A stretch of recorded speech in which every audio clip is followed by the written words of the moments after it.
Sejam muito bem-vindos a mais um episódio do Agro de Primeira. E eu, de volta das férias, graças a Deus. Eu sou Tati Scaff e ao meu lado, Alex Mendes. Eu que falo graças a Deus, eu tava tendo que ir tudo sozinho agora, a Tati está aqui para me ajudar. Olá pessoal, tudo bem? E hoje o assunto tem tudo a ver com a Tati, ainda bem que ela está de volta, porque é ela que entende disso, porque ela é criadora de Nelore. E a pecuária do Mato Grosso do Sul, ela está em alta. E não sou eu que estou falando, não. Os números por si só já estão falando. O número de abates que fechou 2025 acima da média histórica.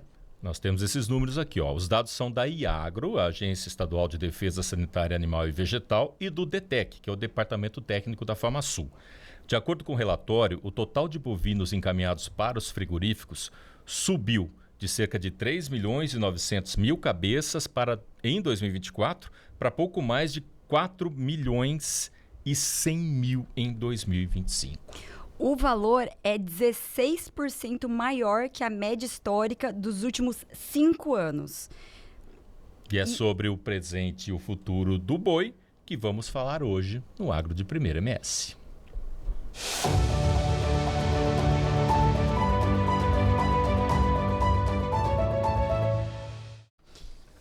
E você sabe, né, que sempre que acaba essa vinheta eu venho pedir aquela força no dedo, a força do agro no dedo para clicar aí no nosso botão de inscrição no canal do Agro de Primeira MS. A gente precisa bastante da sua inscrição aí.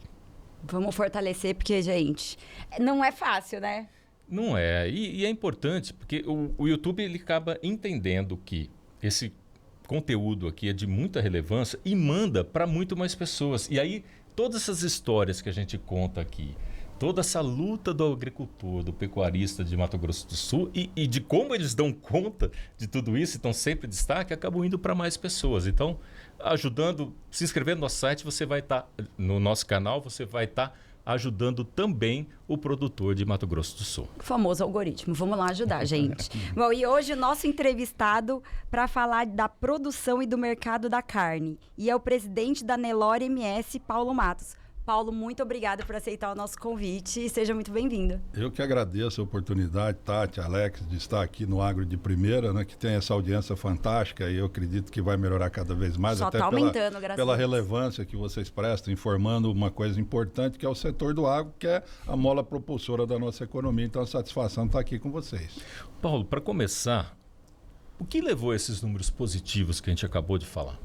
São vários fatores, né? Você citou aí o aumento relevante da produtividade e nós temos que mencionar o seguinte, isso vai em cima, primeiro, da tecnologia do desenvolvimento do melhoramento, porque nós tivemos uma redução drástica no nosso rebanho, tivemos uma redução drástica, quase 2 milhões de hectares que deixaram de ser da pecuária, né? E aumentamos a produção. Então isso mostra o avanço, né, da tecnologia aplicada na pecuária e esse avanço se deve muito à raça Nelore, que é mais de 90% do rebanho e é onde está o fundamento desse melhoramento dessa produtividade. Nós deixamos de matar um boi de 5, 6 anos, né, com 18 arrobas para bater hoje um garrote de 18 a 24 meses com 22, 23 arrobas com até 58% de rendimento de carcaça da raça Nelore.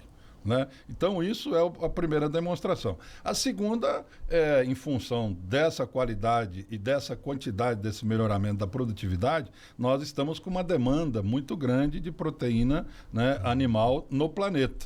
E Mato Grosso do Sul, fazendo, né, jus ao trabalho dos produtores, consegue pegar carona nessa oportunidade e aumentar esse volume de produtos exportados de derivado da carne. E para você ver que hoje a eficiência é uma palavra assim, já não é mais nenhuma palavra, é uma regra dentro da pecuária, né? Não existe mais a gente ter o meio termo e brincar de ser pecuarista, né? A gente vê a eficiência aí na frente e os números comprovam isso, né? E assim, é incrível o que a gente tem feito aí nessa evolução, tanto da raça Nelore como da produção em si, né? Hoje a ciência está muito presente, né? Muito. Principalmente com o melhoramento genético, isso é imprescindível, a tecnologia, né, dentro da pecuária, ela, lógico, nunca você pode parar, né? Mas ela já está no ápice, né, que tem demonstrado isso. E o Mato Grosso do Sul, e aí vamos para o nosso lado bairrista, né, tem essa influência no Brasil todo, porque dentro do melhoramento genético da raça Nelore, em termos de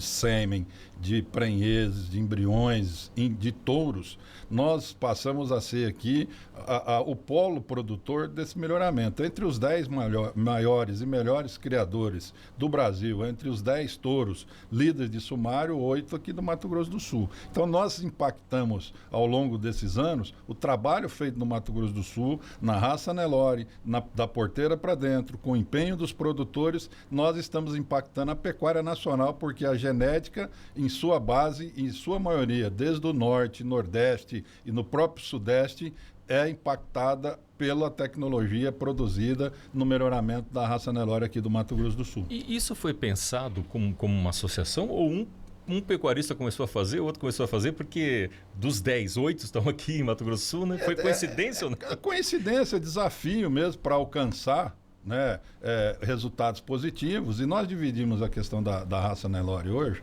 em 2 aspectos. Antigamente, o foco era no fenótipo.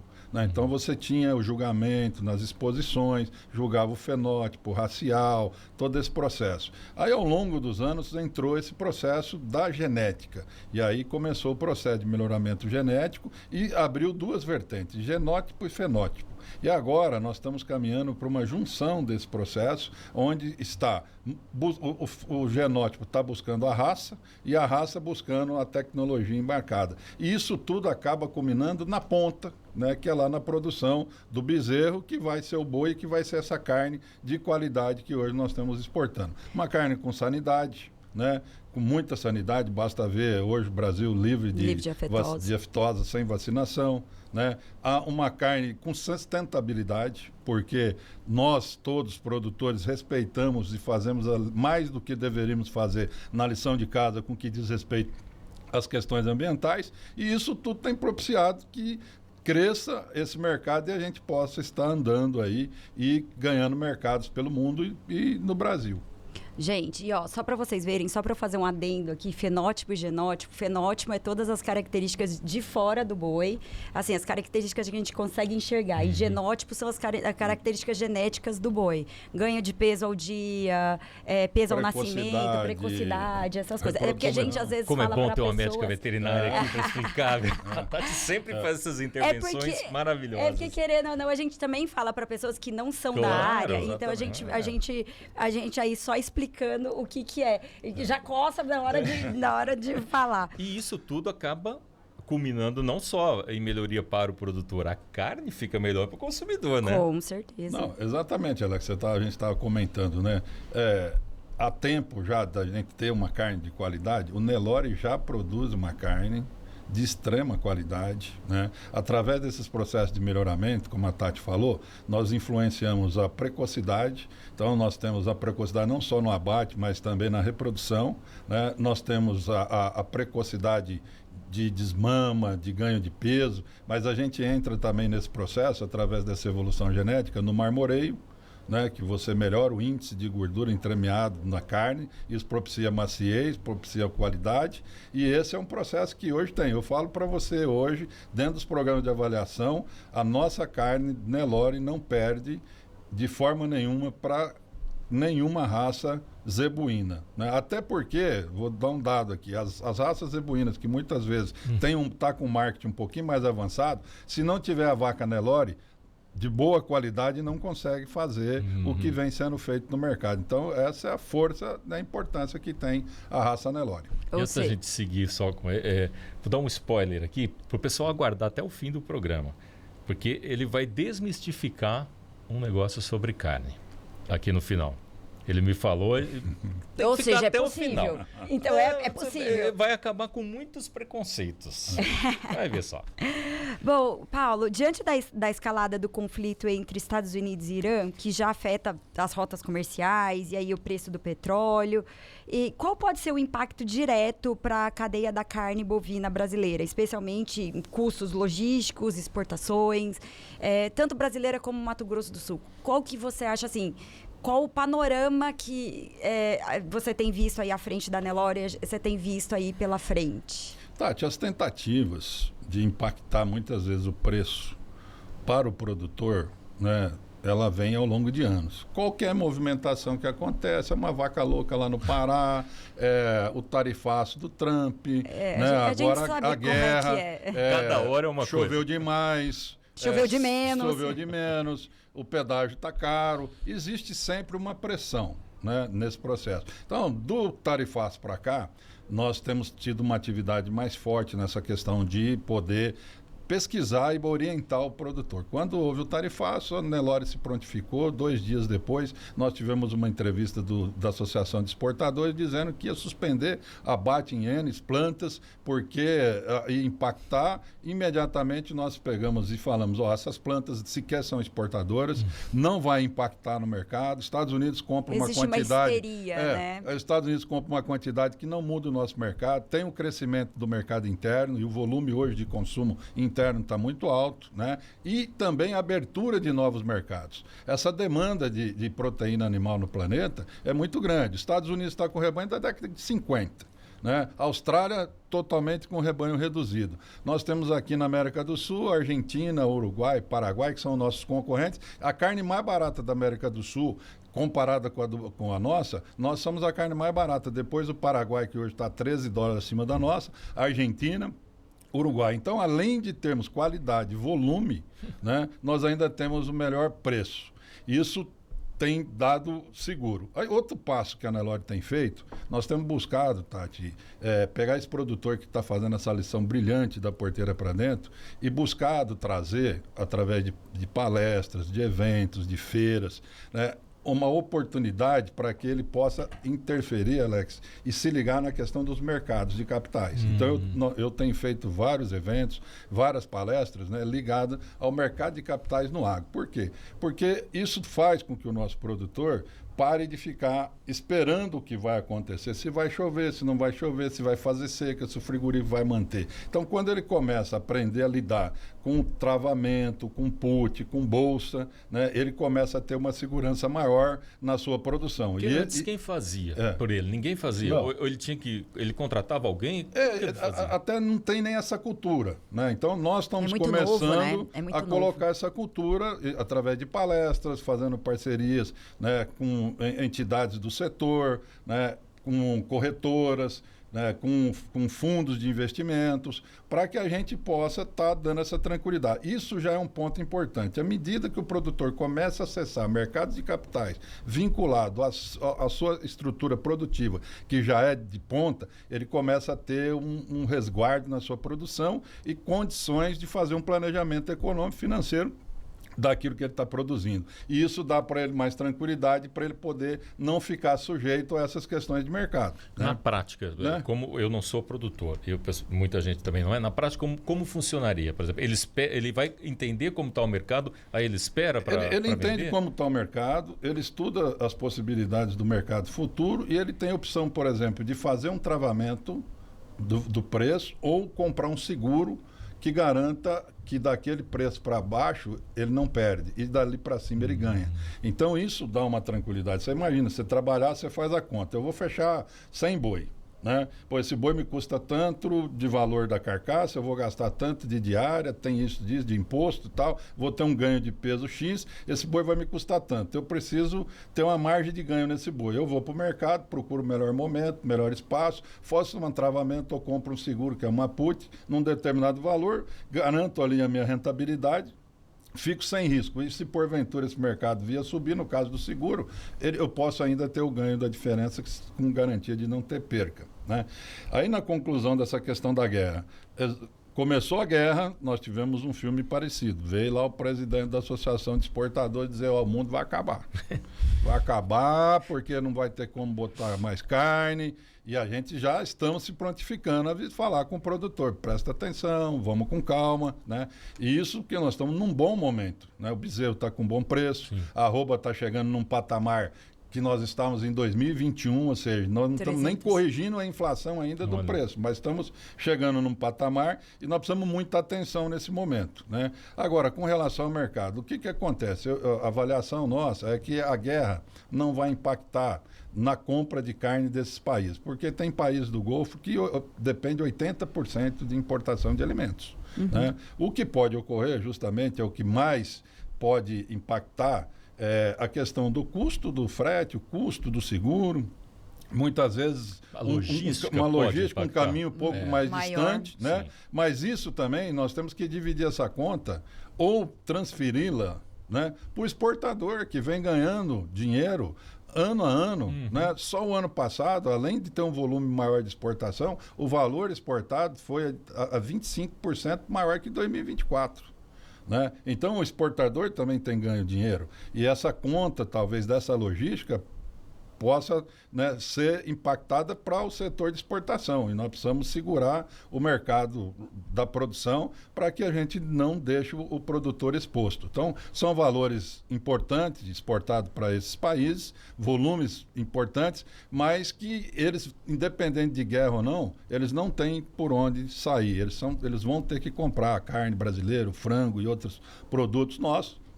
E nós vamos ter que ter uma sabedoria para poder não deixar a indústria jogar essa conta para o produtor pagar. Essa é a preocupação que a Nelore tem e é o trabalho de esclarecimento que nós vamos fazer junto aos produtores da pecuária do Mato Grosso do Sul. Ou seja, por enquanto, continuem do jeito que está. Por enquanto, firme. Segura, vende o necessário, cuide do mercado, continue produzindo com qualidade, o momento é bom, né? E vamos aí dividir essa conta ou passar essa conta para quem de direito. Chega do produtor estar pagando a conta, né? Sempre o produtor paga a conta. Esperamos que esteja certo, esperamos. Acho que o aumento do preço do petróleo, né? Tem uma pergunta. O aumento do preço do petróleo e dos fertilizantes decorrente da crise no Oriente Médio tenta elevar o custo de produção no campo. Tanto que o diesel já tinha aumentado, exatamente, né?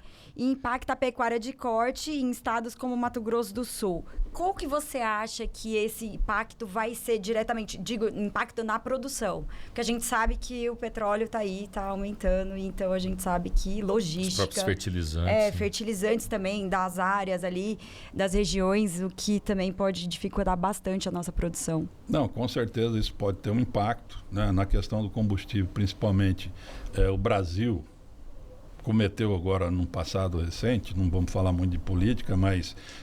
a gente sempre acaba nessa história, assim, né? Na política, fique à vontade. Toda a estruturação de refinarias, né, que é um ponto importante para um país que tem um volume de produção de petróleo como o Brasil tem, foi transferido para outros países. Né? Então, hoje nós já tínhamos uma dependência do óleo diesel e essa dependência aumentou ainda mais. Isso deixa o país vulnerável, não só no setor do agro, mas em todo o setor, né? Porque sem transporte, né? Sem a logística, nada roda.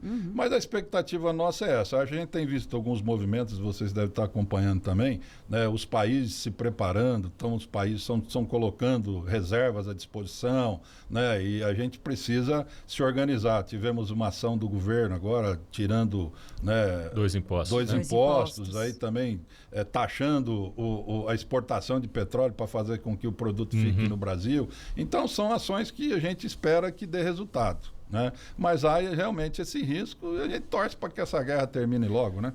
Sem dúvida, não só por isso, né? Também pelas vidas que estão sendo ceifadas, né? Sem dúvida nenhuma, né? O Brasil depende de importações de ureia e outros nitrogenados, né? A fábrica lá de Três Lagoas nunca sai, nunca vai, né? Inclusive do Irã. Esse material vem do Irã, né? Existe um risco, por exemplo, de aumento no custo da suplementação e do manejo para pastagens dos pecuaristas? Há essa possibilidade. Todo que a gente fala de mercado, no primeiro ponto sempre tem a especulação, né? Ontem eu fui fazer compra de sal mineral.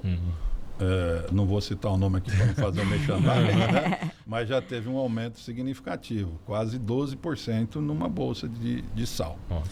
Então, isso acontece. Como da mesma forma estão segurando o óleo diesel, o Brasil, né, e o mundo, o processo de especulação sempre quer levar vantagem nessas coisas. O Procon teve que multar postos de gasolina, porque antes de Antes eclodiu a guerra, já estava aumentando. aumentando. Infelizmente, a gente, em todos os setores, nós vamos estar sujeitos a esse tipo de situação, e aí cabe o quê?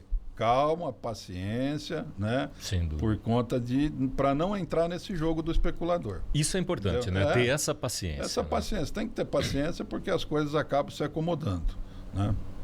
Paulo, muita gente reclama do preço. Esse aqui é uma pergunta para mim também pessoal, porque assim, eu sei o porquê, mas a gente vai ouvir de um especialista, que assim, todo mundo reclama do preço da carne lá no açougue, lá na ponta.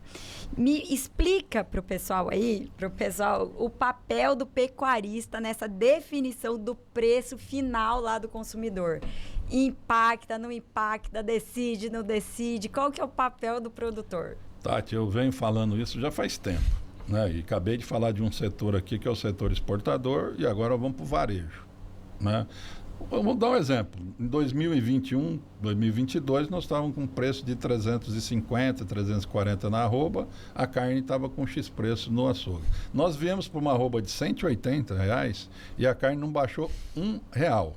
Não baixou R$1. Agora que deu uma retomada no preço, começou o varejo também subir a carne, né? Então, isso eu tenho tentado mostrar para a população que a gente tem que achar um equilíbrio. E essa conta não é a conta do pecuarista, né? É só fazer uma conta assim. Vamos pegar hoje uma arroba física no Mato Grosso do Sul, você pega R$328 e divide por 30 e vê quanto é que dá o quilo. Sem contar que o produtor ele manda um boi com chifre, com couro, com miúdo, com pé, com tudo que você...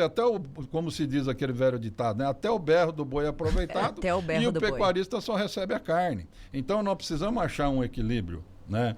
Porque a conta não é do produtor. Esse impacto de preço de varejo e de exportação, infelizmente, o produtor não afere esses lucros, né? O produtor está sempre ali na margem de prejuízo, né? Buscando melhorar, fazer tudo isso que eu disse para vocês para tentar manter uma margem de lucro, para poder continuar produzindo, gerando emprego, alimentando o Brasil e o mundo. Mas o preço de varejo realmente é uma crítica que a gente vem fazendo há tempos, de o preço da carne no varejo ela não é a realidade do preço pago ao produtor. Então, cria esse discurso, né? O cara nunca olha o supermercado, nem o açougue, nem o varejo. Ele fala assim, esse fazendeiro aí é culpado por conta do preço da carne. Só ele ganha dinheiro, Só né? ele ganha dinheiro e não é verdade. É o que tem o risco, é o que tem os investimentos, é o que tem o trabalho, é que tem toda a estrutura da produção, é o que menos ganha e quando tem qualquer coisa é o primeiro a pagar a conta. Então nós temos que parar com isso. Como e quem deve puxar esse equilíbrio? Então, é difícil porque a gente vive numa economia aberta. É lei da oferta e do consumo. Nós realmente hoje existe um consumo interno bem ativo. Né? O consumo interno está grande. Embora a gente está aumentando o percentual de exportação do ano de 2025, foi um recorde em percentual da nossa produção. Nós passamos a ser o maior produtor em torno de 13 milhões de toneladas e exportamos em torno de 30%. Né? 70% fica. Né? Mesmo aumentando o volume exportado, aumentou o consumo interno. Não está faltando, cara. Não está faltando. E é uma demanda mundial, realmente. Né? E essa questão do equilíbrio é lei de oferta e procura. Realmente tem um consumo. Agora, a gente sabe que os setores que a gente vive, né, no Brasil, nós praticamente vivemos no setor da indústria quase que um monopólio. Né? São 2 ou 3 indústrias. Né? E aí, vamos lá. Fala-se que é um mau negócio, mas se você pegar hoje os 5, 6 maiores grupos empresariais do Brasil, né, eles estão todos ligados ao setor da indústria da carne, da indústria de proteína. Então, Sim. Veja bem, estão ganhando bastante dinheiro. E, ao mesmo tempo, em função desse monopólio, quem pega a carne do produtor e põe essa carne no varejo é essa mesma indústria que exporta. Então, talvez o ponto de equilíbrio está aí. Ações de governo, né? Ações para que a gente possa criar condições para um pequeno, para um médio frigorífico entrar em operação. Hoje nós temos no estado vários frigoríficos fechados. Né? Quando abre algum frigorífico, já é uma situação que não passa confiabilidade para o mercado, porque o cara já abre um frigorífico, você vai ver, não é no nome dele, no nome de terceiro, daí a pouco fecha, então a gente acaba buscando... Entre recuperação judicial. Acaba buscando segurança nos grandes e que fica na mão, né? Acabam que eles dominam o mercado. Então, existem algumas ações que precisam ser feitas e podem ser feitas, que talvez possa ajudar, né? É a gente criar um mecanismo com apoio de governo, sei lá, estadual, talvez até uma ação federal, para que a gente possa tentar fazer com que plantas menores possam também entrar em operação para poder a gente ter uma oportunidade de fazer frente a esses mercados. Não sei se é a solução, mas pode ser um ponto de partida para começar a quebrar esse monopólio, que isso não é bom, nem para o varejo, nem para a exportação, muito menos para a população que consome e também para o produtor que fica na mão do Talvez do num monopólio. próximo encontro que vocês, enquanto associação, tenham com representantes do governo do Estado, é interessante julgar essa Não, a ideia. gente tem colocado isso. Mas tem colocado. é uma questão, é um fenômeno que acontece, Alex, que assim, a gente vê como pecuarista, a gente vê que não está acontecendo só no Brasil. Porque essas empresas, elas são internacionais, elas acabaram virando Dominaram a internacionais. proteína, desculpa, Tati, mas Exatamente. dominaram a proteína animal no De planeta. forma no planeta. planeta. No E planeta, eu acho que acontece isso. Nos Estados Unidos, hoje, a gente já tem pessoas levantando dúvidas sobre... Tem movimentos nos esses Estados Unidos já movimentos de- contra as empresas brasileiras que estão dominando o mercado. lá. Justamente por causa de monopólios. Por né? ser o mesmo, por estar fazendo o mesmo jogo igual no Brasil. Claro que existem N problemas e N vamos dizer assim, situações, né? Mas existe já uma linha aí de pessoas que já está indagando isso e trazendo essa dúvida para ser discutida. Né? E eu acho que é isso. A gente tem que colocar na mesa e ser discutido, porque realmente a gente só acaba perdendo com isso. Né? E, Paulo, o que você indica quando alguém pergunta, né? O que compensa mais, confinamento ou manter o boi no pasto? Isso depende muito da estrutura do produtor. Né? Depende do trabalho. Você tem produtores que faz cria, recria e engorda. Né? A pasto. Tem produtor que faz cria, recria e termina no confinamento. Tem produtores que só fazem cria, tem os que só fazem recria. Então, vai muito, né, de cada modelo, né? Porque, assim, o confinamento, ele é uma coisa boa, mas ele tem uma conta, né, bem salgada, e se o cara errar na margem, errar no trabalho, errar nas questões, o cara, hoje, por exemplo, você para ir por um confinamento, você tem que estar ligado no mercado de capitais. Né? Porque senão você entra em aberto, hoje o custo em torno de 21, 22, 19 reais uma diária, você põe um boi 100 dias, dá 2 pau de custo de comida. Né? Então é muito arriscado. Agora, o que a gente percebe? Devagar, né, as coisas em função até da diminuição da disponibilidade de áreas, muitos produtores também foram saindo das terras degradadas, né, foi entrando as lavouras, começou também a integração, né, então vai criando uma cultura que eu acredito que ao longo do tempo, né, essa cadeia de terminação em confinamento vai aumentar muito. Hoje ainda é bem pequena em função de todos esses riscos. Mas é possível que reduza o valor também ou não? Você acha que isso não vai acontecer? Eu acho que isso é muito baseado na oferta da comida. Né? Você demanda milho, você demanda soja, tem uma série de fatores. Mas acho que sim, o importante é isso. Quem pensa em confinamento, ele precisa pensar ou num boitel, ele tem que saber que ele vai ter uma diária, ou por diária, ou por consumo diário, tem diversas formas, mas ele precisa saber que aquele boi vai custar X para ele pôr lá, e depois ele vai ter o custo dessa alimentação. Ele tem que estar seguro de alguma forma no mercado de capital, né? Porque senão a probabilidade dele perder dinheiro é muito grande.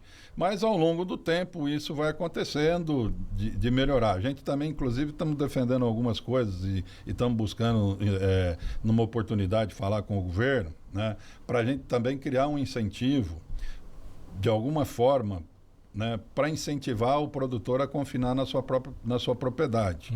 Gerar talvez um crédito, criar algum mecanismo para a gente poder incentivar isso, até para melhorar a velocidade e o desfrute e a qualidade da entrega da carne. Né? Basta você ver os números colocados hoje da produção, e se a gente tiver um processo de terminação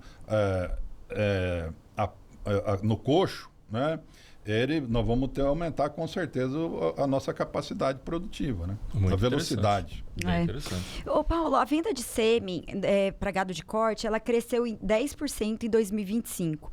E a gente vê aí, depois de um período de retração aí, 2022, 2023. E apesar de também a gente ter um recorde aí de matança de fêmeas, que a gente sabe aí, né, que veio acontecendo nos últimos anos. Por que você acha que aconteceu, mesmo tendo essa matança de fêmeas e tendo esse desapego aí da cria, vamos dizer, e muito descarte de fêmea, e aumentou essa venda de sêmen? Por que você acha que isso aconteceu? Aumentou a venda de sêmen. Isso. Porque o produtor está caminhando para esse processo e está combinando com os números, né, que é buscar melhorar o desfrute. Nós estamos vivendo, falando em preço, a gente falou em mercado e tudo, nós temos um outro processo que está acontecendo. Por que mata a fêmea? Né? Mata a fêmea porque o bezerro está barato.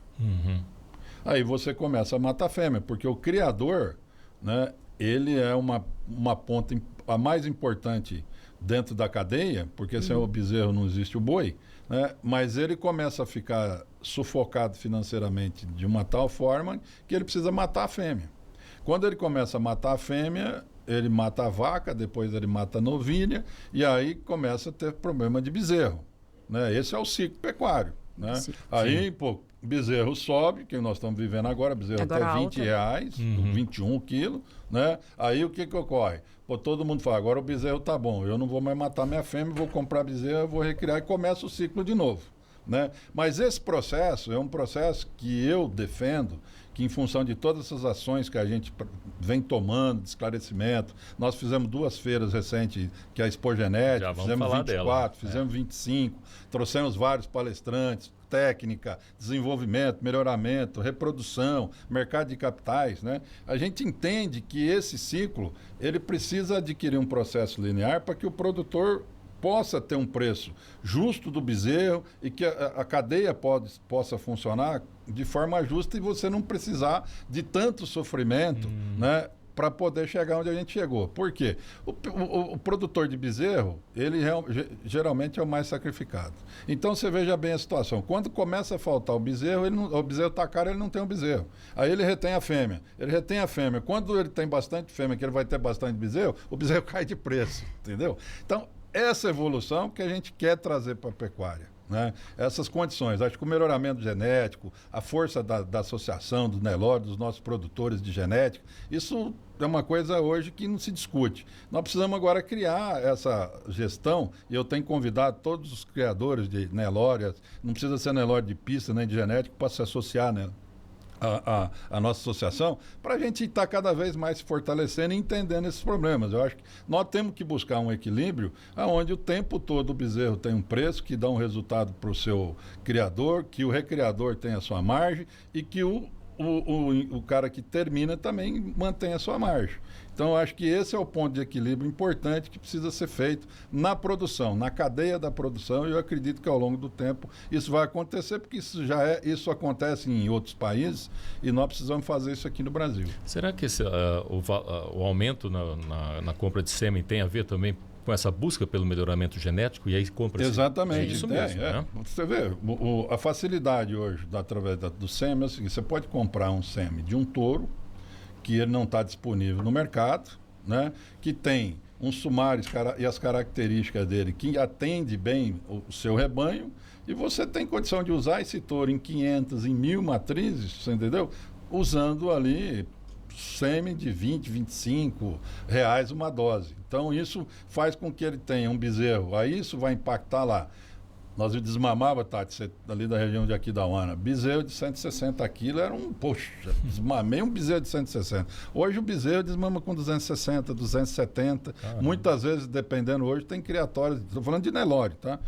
Que chega a desmamar com 300 quilos. Então, essa tecnologia, esse sêmen... E dentro de Pantanal, hein? Ele está eliminando, Alex, a recria. O cara já sai do bezerro da desmama para a engorda. Então, essa tecnologia é que tem feito o aumento, com certeza, da aquisição de sêmenes e a mudança do criador no processo de reprodução. Muito legal. Aí, agora sim, a gente vai falar da Expo Genética. Foram realizadas 2, né? Qual que é a finalidade? E Esse ano vai ter de novo? Vai ter. Tá bom. Então, a expogenética é isso. A expogenética, ela é feita em Uberaba já há alguns anos. Nós tínhamos aqui, nós temos a Expo Grande e tínhamos a Expoinel MS. Então, durante 16 anos, a Expo Grande ficou sem julgamento de gado da raça Nelore, né? E quando eu assumi a associação, nós voltamos, trouxemos de volta em 2024 o julgamento. Já em 2025 nós fomos ouro da raça Nelore variedade, mocho, né? E estamos caminhando para fazer aqui já nesse ano uma grande feira de julgamento, reunindo as 3 categorias da raça Nelore no Brasil aqui para abrir o ranking do ano de 2027. E baseado nessa questão, como o Nelore ficou dividido hoje nessa questão do fenótipo e do genótipo, né, nós resolvemos criar, então deixar a Expo Grande para fazer o julgamento do gado de pista, e precisava de um outro evento para poder trabalhar essa questão da genética, que hoje na produção ela é mais importante do que o gado de pista.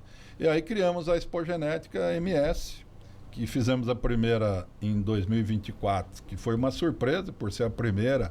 Nós tivemos já 16 leilões, tivemos os pavilhões todos ocupados, um faturamento significativo, né? Já em 2025 nós já fomos para 22 leilões, né? 46 palestras de diversas etapas, os pavilhões lotados, presença de pessoal da Bolívia, do Paraguai, de outros estados, presidente de outras associações, né? Uma feira e aí já tivemos a presença do setor financeiro, os bancos, e assim, já uma feira que já ultrapassou 200 milhões em termos de negócio, né?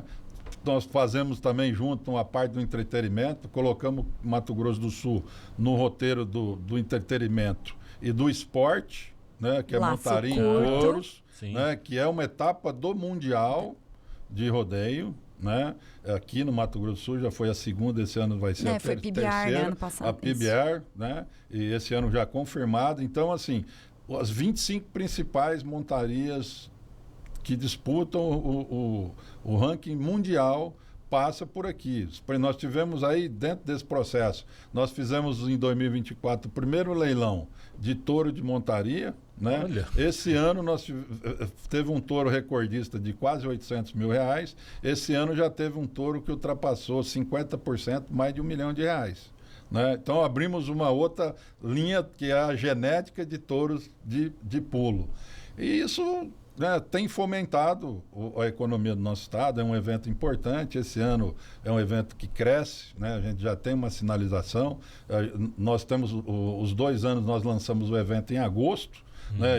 Nós vamos lançar agora na Expo Grande já, antecipado, em função de todas as demandas que a gente tem, né? Já o ano, em 2025, a feira tinha uma data que ia começar dia 30 até dia 9. Em função da agenda, nós tivemos que começar ela no dia 25, porque começou os leilões. Então nós tivemos do dia 25 ao dia 9 de novembro, 25 de outubro a 9 de novembro, todos os dias leilões e negócios. Então foi muito importante, e a gente tem uma expectativa muito grande para esse ano. Que deve ficar quando a data? A data prevista é de 30 de outubro a 9 de novembro. E é muito legal que eu sou suspeita porque eu frequento a Expogenética e gosto da Expogenética. Meu marido, ele gosta de laço curto, então eles têm esse lado do esporte equestre. Esse ano nós vamos fazer rodeio completo, vamos ter tambor, team rope, team penny. Ótimo. No último eu até dormi, fiquei dentro do trailer ainda. Nós vamos fazer um evento bem forte esse ano, conte comigo já. Junto com o rodeio. Conte comigo. Ano passado, a gente trouxe aqui o médico veterinário lá da Sete Estrelas, o Naur Barbosa, que é da Confraria da Carcaça. Isso. E assim, é exatamente isso que a gente estava falando aqui, que é possível que a carne, que a carne do Nelore seja... assim, tipo, que tenha um marmoreio, né? Gourmetizada, né? Gourmetizada. Explica o que é, Porque ainda tem esse preconceito, né? Que o Nelore não é uma... Por exemplo, você pega um Angus, o pessoal até cobra mais caro, né? Você paga mais caro. Eles fizeram um marketing melhor que a gente. A verdade é essa, eu tenho batido nisso. Né? Para você fazer o meio sangue Angus, hoje, a heterose base desse cruzamento está na vaca Nelore. Pois é, eu fiquei sabendo disso, o Naur que contou para mim, eu fiquei chocado. Está na vaca Nelore. Agora, Angus não é 100%. Como o taurino, ele tem muita força no rebanho americano, no rebanho inglês, e ele, né, e durante muitos anos o Brasil sofreu, né, muito com esse negócio que a nossa carne ela era criminalizada. De baixa qualidade. Ninguém comprava a nossa carne. A nossa carne era carne dura, carne sem sanidade, né, defeitos gigantescos. Eu até, na minha página, no meu Instagram, direto aparece alguns criadores, né, que falam que Nelore não presta, que Nelore isso, você é mentiroso, né, porque os caras estão sentindo um ganho que a gente tem. E sem contar o seguinte, o Nelore, ele precisa menos comida do que um taurino para poder fazer a conversão. O que precisava mesmo é esse trabalho genético que foi feito, caso da 7 Estrelas. Né? Eles trabalham ali, né, um processo intra-rebanho, né, que eles estão buscando e trouxeram de um criatório aqui de Araçatuba, tem outros criadores fazendo, né, que pega as avaliações, tem os touros específicos e que tem touro que transmite 4% de marmoreio, 7% de marmoreio, 9% de marmoreio. Então, isso você já vê com facilidade essa... Já com acasalamento com a fêmea, com acasalamento já conduzindo para isso, né? E isso vem traduzindo esse resultado, e aí esse trabalho ele vem sendo demonstrado nessas confrarias da carne, carnes especializadas, né? E a gente tem buscado acompanhar isso e buscar levar essa importância para os outros criadores. Mercado de carbono. A Nelore MS já está tratando esse assunto com os associados? Como vocês pretendem lucrar com isso? Então, nós temos um trabalho que a gente está desenvolvendo, assim, que são ideias, né? Eu sou muito ativo, eu vejo as coisas e quero fazer acontecer. Então, nós estamos desenvolvendo um trabalho que é uma ideia, inclusive já levei até para o secretário do Estado, né, o Jaime, também para o Iagro, mesmo que não seja esse modelo que a gente está desenvolvendo, mas acho que o Mato Grosso do Sul precisa estabelecer um programa de rastreabilidade geral do rebanho, e nós temos todas as oportunidades de fazer um selo de qualidade da carne do Mato Grosso do Sul, por conta de tudo isso que a gente produz.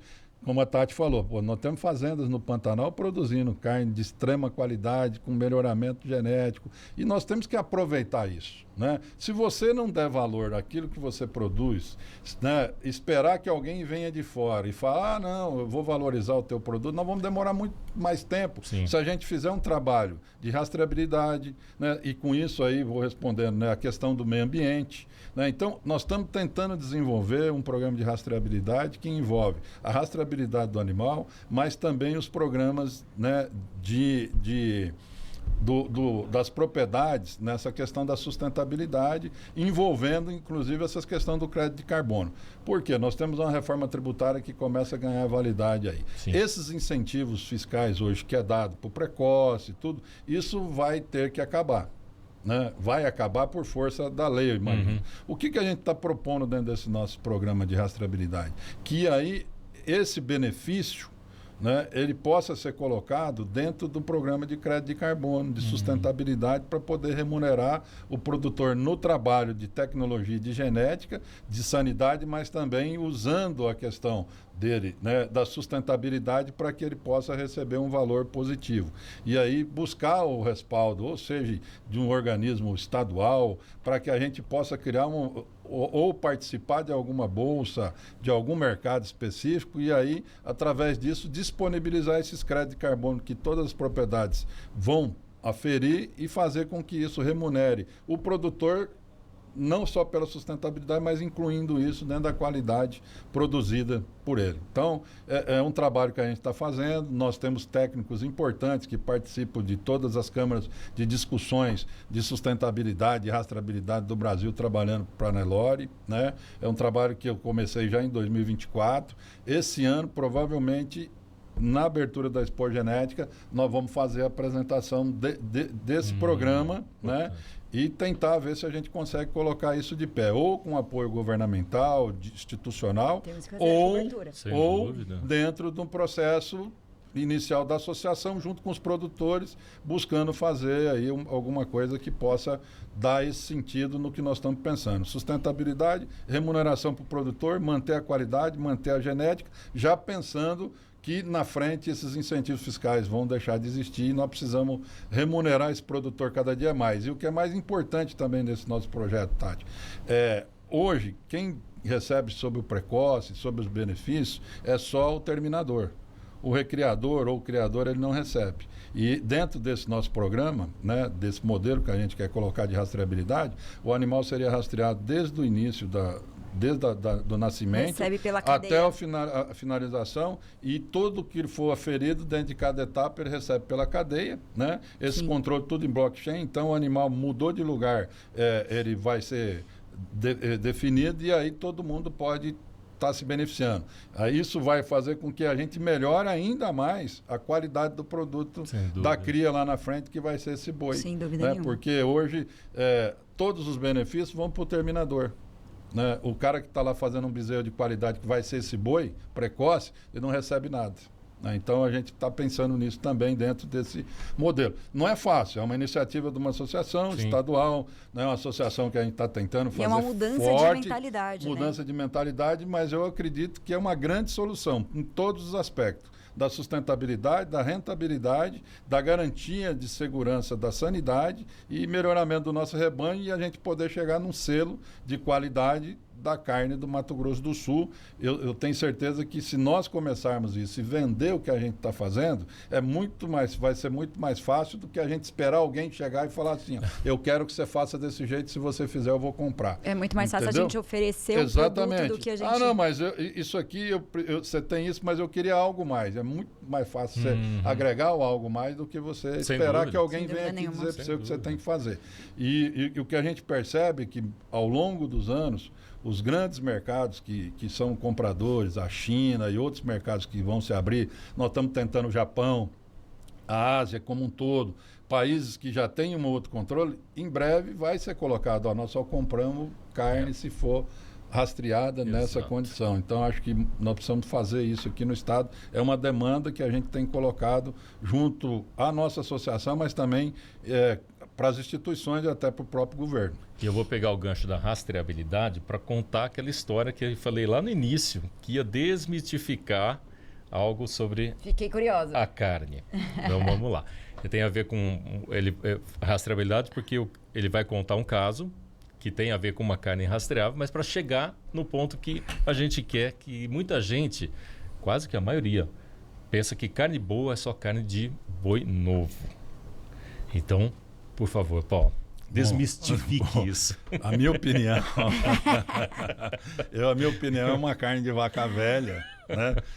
Bem criada, engordada com qualidade, né? Dentro de uma propriedade boa, que eu gosto demais dessa carne. Porque ela fica com mais marmoreio? É uma carne ela tem um terroir diferente, né? E é uma coisa que às vezes a gente vai evoluir, é igual vinho. Você vai tomar um vinho no Uruguai, você tem as regiões, você vai tomar um vinho na França, cada região, né, tem as suas características. A carne é parecida. Você pegar uma carne, vai lá em Aquidauana, fala, mata uma vaca lá no Pantanal, vem aquela vaca. Não tem nada mais gostoso você comer uma vaca pantaneira, que é uma vaca que é uma matula, que já é uma vaca de descarte, né? Pô, e assada ali naquele buraco no chão é coisa... Derretendo, né? Aquela... É uma delícia. Então, não é porque ela é velha que ela perde a qualidade. Claro que se você pegar uma vaca que passa fome, né, mal criada e tudo, você vai ter uma carne dura. E outra coisa que a gente também tem que registrar, eu vou falar assim, eu não tenho esses dados exatos, mas eu digo para você que da carne que a gente consome, que a gente compra no açougue, no supermercado aqui no Mato Grosso do Sul, eu não tenho dúvida de dizer para você que mais de 70% é carne de vaca. E qual é essa vaca? Vaca velha, que é a vaca que é descarte. É uma vaca que não está mais produzindo, uma vaca que já tem uma certa idade.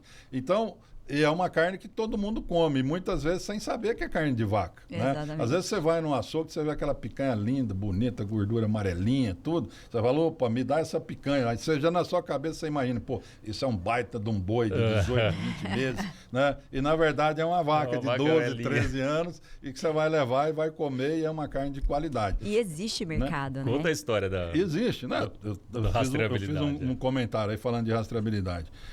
Eu fui num restaurante na Itália, comeu a famosa bisteca fiorentina, embora eu não estava em Firenze, mas estava né, em Milão. Aí cheguei, pedi a bisteca, o cara serviu a bisteca. A bisteca vem com uma etiqueta de metal presa no osso, né? E com QR Code. Você põe o celular, ali eu vi a região, de quando foi bezerro, todo o processo de vida, só que ela tinha 16 anos. Uma vaca velha. Uma vaca velha, né? E uma tava baita boa? bisteca maravilhosa, né? E num belo restaurante, né? E bom de preço também. Aí, tá vendo? Desmistificou, tá vendo? E não é o primeiro que fala sobre isso Sim, aqui. né? E na Europa também. Sim, Então né? existe o mercado. É isso que a gente está querendo colocar. O mercado está aí, a proposta está aí.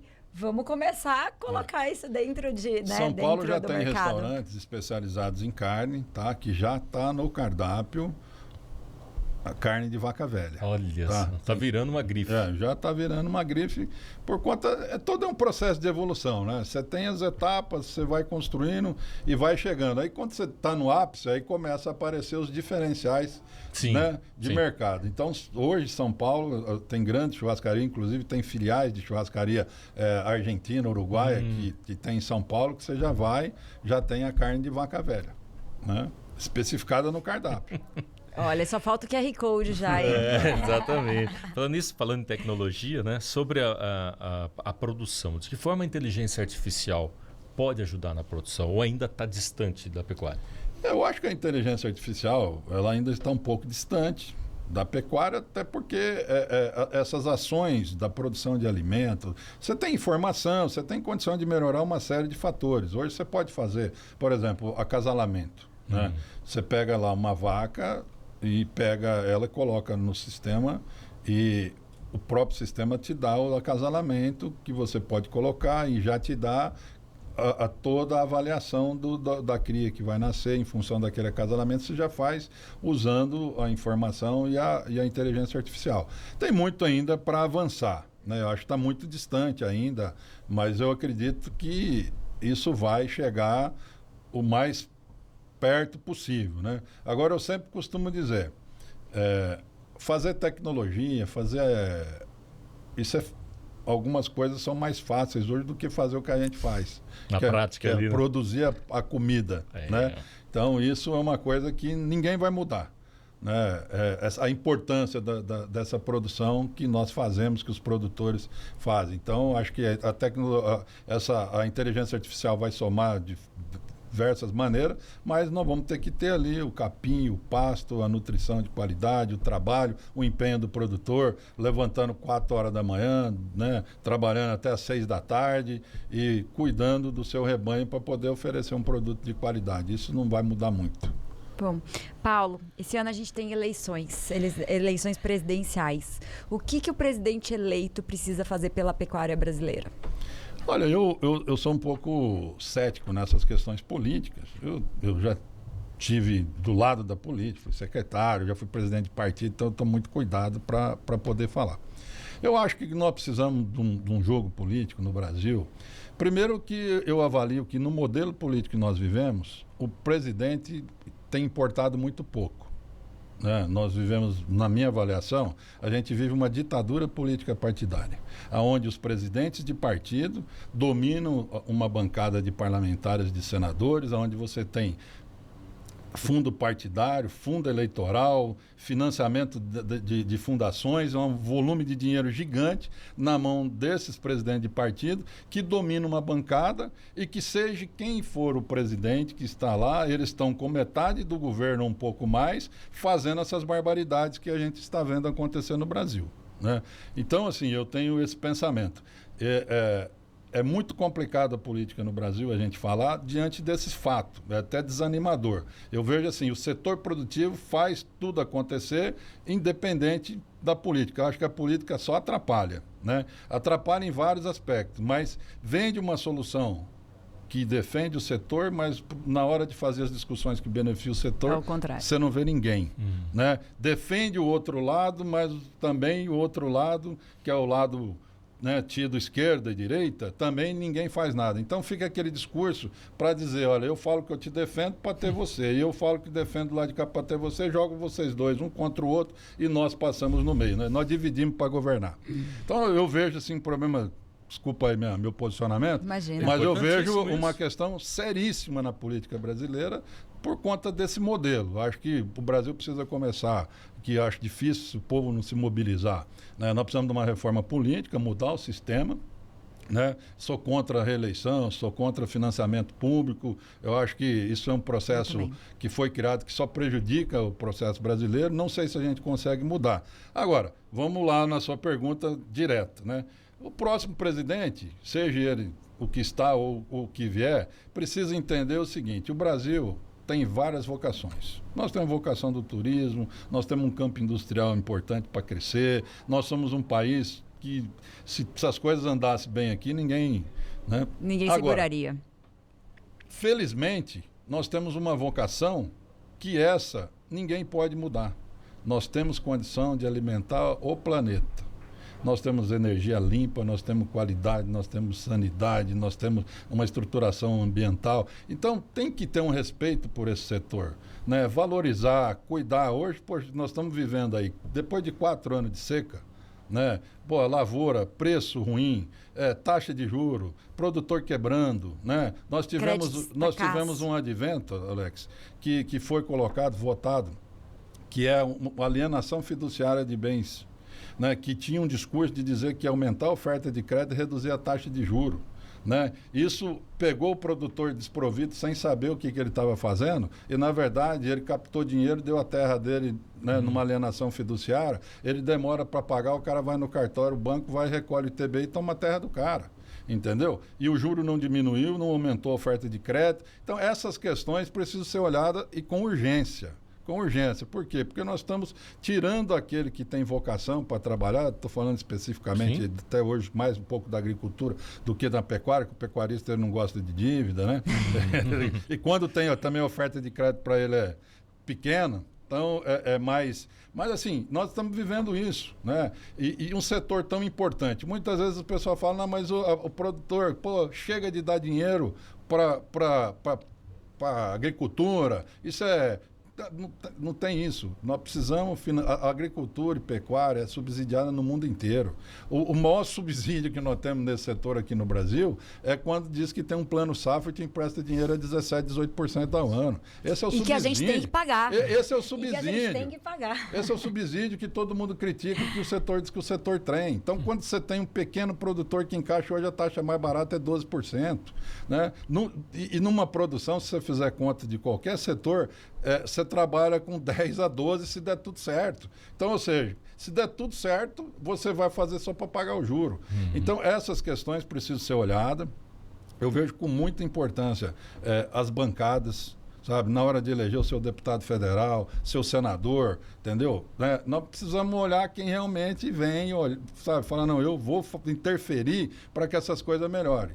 Né? Hoje a gente só vive de retórica, fala, ação, nós não temos nenhuma direta que eu vejo que realmente está olhando essas coisas. Eu tenho levantado essa tese, né, tenho discutido, visitei esses dias atrás aí, o Banco do Brasil, visitei as cooperativas, né, para poder entender e perguntar como é que está o crédito, o que está sendo feito, como que está sendo esse processo de renegociação, o que está sendo oportunizado para o produtor, porque a gente tem a força da associação, ela não é muito grande, mas a gente faz parte da Acrisul também, a gente procura envolver a Acrisul.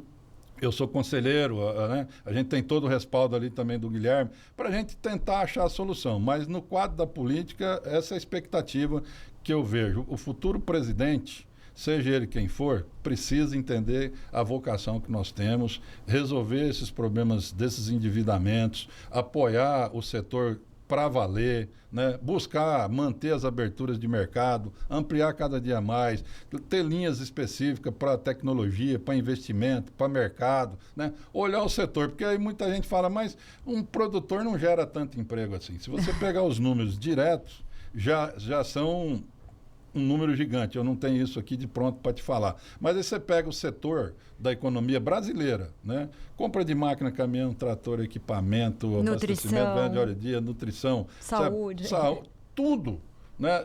Tem o ponto, até o programa do Água é Pop. É só fazer uma leitura de que tudo foi colocado naquela, você vê a importância. Nós estamos na roupa, nós estamos no biodiesel, nós estamos em tudo, né? tudo, né? Então não pode ser marginalizado da forma que é marginalizado pela política. Que a política marginaliza a produção. Dos dois sentidos, na minha avaliação. Do sentido daquele que diz que nós somos prejudicial, né? Que nós somos o mal da sociedade, mas também no sentido daquele que diz que nos defende, mas só nos defende no discurso. Na prática, né, corrobora com essa coisa toda que a gente vê, que é prejudicial para o país. Desculpa o meu posicionamento. Imagina. Aqui, né? Foi muito bom. É exatamente isso que a gente quer, é exatamente isso. Falar a verdade aí, justamente para gerar esse debate, que é muito importante. Nós precisamos ação efetiva. Né? Para a gente encerrar, Paulo, quantos associados vocês têm hoje na Nelore? A Nelore tem em torno de 340, 350 associados. O que precisa para quem quer participar? Quem quer participar é só ligar na Nelore ou acessar o site da Nelore. Dá para se associar pelo Nelore MS, entrar lá no site da Nelore. E pode se associar por lá ou procurar a Nelore. Quero convidar também todo mundo para ir aí para a Expo Grande. Nós temos a Expo Genética em outubro. Estou fazendo agora meu merchandising aqui, aproveitando. Nós estaremos lá, aproveitando a audiência sua aqui. Lógico. Com certeza. E quero convidá-los para estar lá. De repente a gente montar uma estrutura lá. Seria ótimo. Para ficar fazendo esses podcasts lá. Seria ótimo. Né? Falar bastante Fica a genética. dica. Pegar os produtores, falar com o setor, estar mais próximo. É um convite que eu deixo aqui para o grupo poder participar. Vai ser um prazer. Obrigado por sua participação aqui, por trazer tantas informações aqui. Eu que agradeço, espero ter contribuído. Muito. Né? E vamos em frente. Acho que a força do nosso agro, do Mato Grosso do Sul, é muito grande, a gente tem demonstrado isso. E parabenizar vocês pelo trabalho que vocês têm feito. Isso ajuda a fortalecer essa oportunidade que a gente pode sentar aqui, poder falar, externar, falar do setor, chamar a atenção do produtor. Isso é muito importante e eu quero agradecer em nome da Nelore, em nome da nossa diretoria, né? A oportunidade está aqui. Nós aqui agradecemos. Nós aqui agradecemos. Paulo Matos, presidente da Nelore MS, trazendo aí informações muito pertinentes aí para o setor e para a pecuária. Foi muito boa nosso bate-papo aí. A gente nem viu o tempo passar. Não, né? foi rapidinho. E quem gostou, dá aquele like bonitão pra gente. Já para aí, dá o seu like. Agro de Primeira Podcast lá no Instagram, @Agro de Primeira Podcast, @Agro de Primeira no YouTube e também do Spotify. Não quer assistir? Bora lá escutar a gente no Spotify, tá aí, indo pra fazenda, voltando da fazenda. Coloca a gente no Spotify para escutar também. E a gente volta na próxima semana. Até a próxima. Até mais.